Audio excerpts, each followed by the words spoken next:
17 জুলাইয়ের যে সিদ্ধান্ত সেই সিদ্ধান্ত বহাল আছে।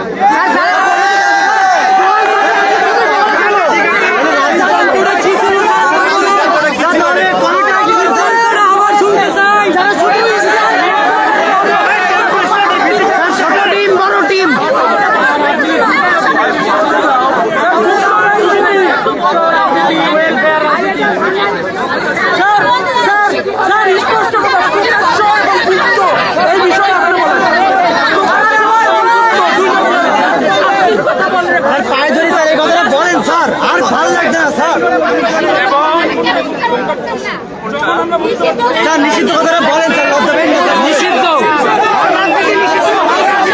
হল্লাসিদ্ধ নিষিদ্ধ বলেন স্যার,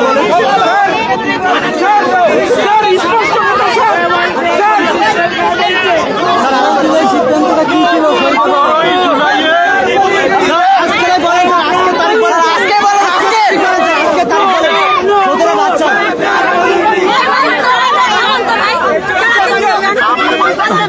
আমি উপাচার্য মহোদয় যে কথা বলেছেন সেইটা আবার রিপিট করছি। 17 জুলাইয়ে যে হল পর্যায়ে ছাত্র রাজনীতি নিষিদ্ধের কথা বলা আছে সেটা বহাল থাকবে।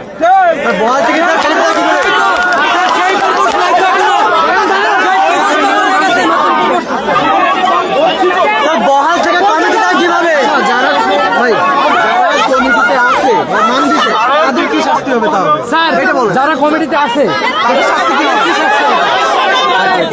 বলেন স্যার, বলেন স্যার। আজকে যারা নিয়ম কমিটিতে স্যার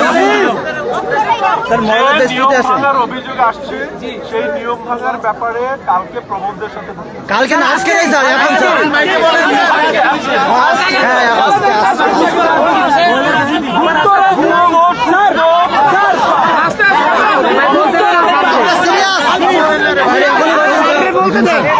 বলেন।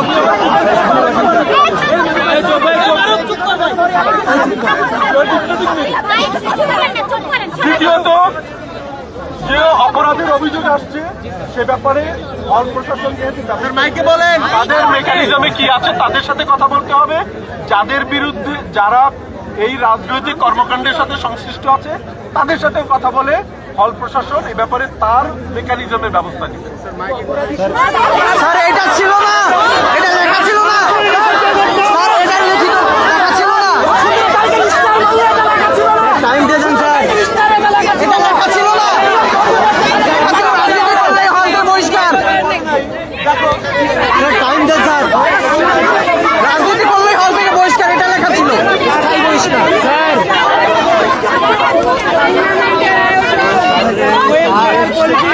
আজকের কথাগুলো কেউ বলতেছে না কেন? প্রচলিত নিয়ম অনুযায়ী হবে।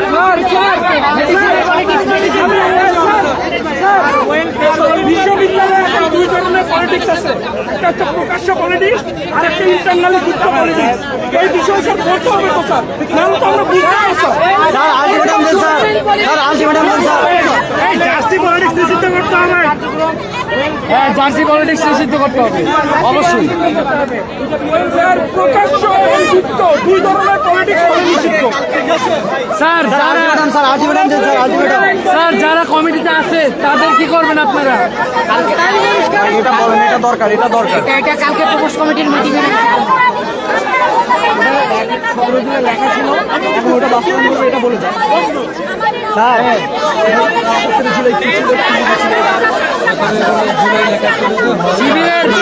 শিবিরের কমিটিতে যারা আছে তাদের কি শাস্তি দিবেন? ওটাকে পরিষ্কার করা হবে। শিবিরের কমিটিতে যারা আছে তাদের সবারই ভাই, এখানে কোনো দলে কথা বলছে না, রাজনীতি কথা। কমিটি না, মেনশন করে বলতে হবে। আজকে আমাদের খুব ছাত্রদলের বিপক্ষে না, সবার বিরুদ্ধে টাইম থেকে শুরু করে গণেশ দা, সাহস দা যা আছে সব সবার। স্যার আমাদের একটাই অনুরোধ, আপনি স্পষ্ট করে বলেন প্রকাশ্য এবং ইন্টারনেট আন্ডার টেবিল কোনো পলিটিক্সে হলে চলবে না। বলেন স্যার, এটা বলেন স্যার, লজ্জা পেন না স্যার, বলেন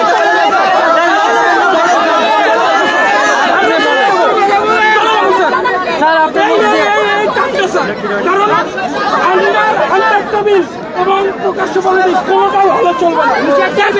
বলেন স্যার, বলেন লজ্জা পেন না স্যার। এই কথা লাগে না। দায় নিতে হবে স্যার শিবিরকেও দায় নিতে হবে। এটা স্যার বলতে হবে আপনাদের না, স্যার বলেন স্যার, আপনি উঠতে বলেন স্যার। মাইকে বলতে হবে স্যার। আমি কিভাবে বলবো যদি না না না বলতে হবে স্যার। স্যার লজ্জা পেন না, বলেন। লজ্জা পাইয়েন না। প্রমাণ সাপেক্ষে আপনাদের স্টেটমেন্টটা ক্লিয়ার করেন স্যার। সেটা প্রকাশ্যে আসবে না, সেটা ব্যাপারে তো আমরা কিছু বলতে পারি না।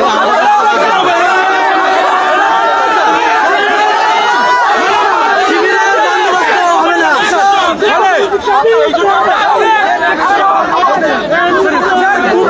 প্রকাশ্য দুই ধরনের রাজনীতি নিষিদ্ধ করতে হবে। প্রকাশ্যে আসে 17 জুলাই ফেব্রুয়ারি স্যার 17 জুলাই তো আমরা গুপ্ত রাজনীতি জানতাম না স্যার। 17 জুলাই তো গুপ্ত রাজনীতি সাধারণ শিক্ষার্থীরা দেখে না। আপনাদের অবশ্যই বলতে হবে।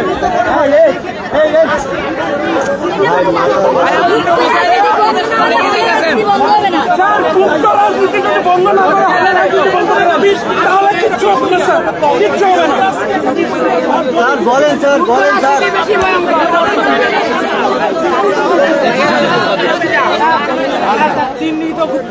স্যার সরাসরি বলেন, স্যার শিবিরের যদি কেউ গুপ্ত রাজনীতি করে সেটা প্রমাণাদি হয় না, বিশ্ববিদ্যালয়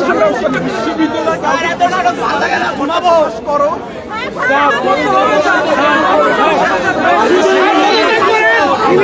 স্যার কি শিবির?